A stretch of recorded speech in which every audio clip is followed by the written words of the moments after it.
রাজনীতিকে ব্যবসার হাতিয়ারে পরিণত করবেন না। আপনারা যদি কোথাও এই অপরাধ কর্মকাণ্ড দেখেন সেটা প্রতিহত করবেন, এই দায়িত্ব আমাদের।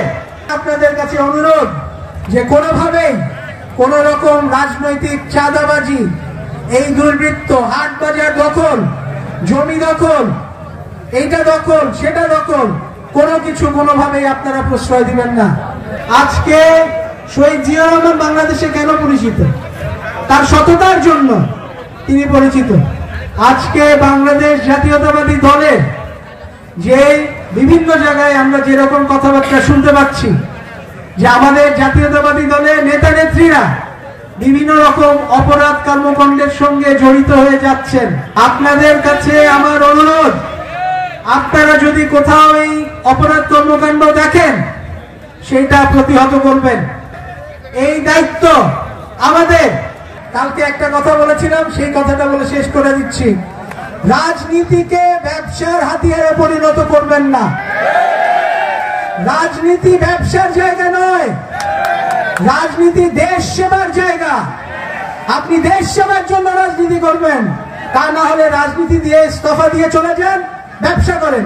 না করবো না আমরা, রাজনীতিকে ব্যবসা করতে দেওয়া যাবে না। জেনেক্সে শিফট করো, লাইফকে লিফট করো। আপনাদের সবার কাছে যিনি দোয়া করবেন তার কাছে আমার অনুরোধ, আজকে প্যালেস্টাইনে, গাজাতে আমাদের ভাই বোনেরা যে কষ্টের মধ্যে আছে, যেভাবে তাদেরকে ইসরায়েলিরা গণহত্যা চালাচ্ছে, সেই গণহত্যার ব্যাপারে আমাদের বাংলাদেশ সরকারের প্রতি আমার আহ্বান পাঠানো উচিত এবং জাতিসংঘে এটার প্রতিবাদ হওয়া উচিত। আজকে আমরা এখানে আমাদের এই ভাই বোনদের জন্য দোয়া করব।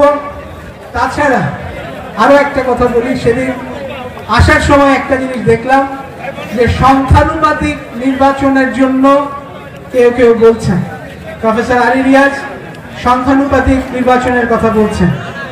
এই ব্যাপারে বিএনপির ভূমিকা এবং বিএনপির অবস্থান খুব পরিষ্কার।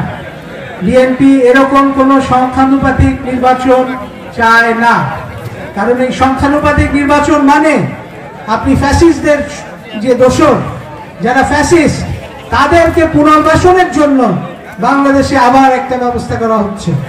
কাজেই এই ধরনের কোনো সংখ্যানুপাতিক নির্বাচন বাংলাদেশে বর্তমান প্রেক্ষিতে কোনোভাবে বিএনপি, বাংলাদেশ জাতীয়তাবাদী দল সেটা মেনে নিবে না এবং নিচ্ছে না।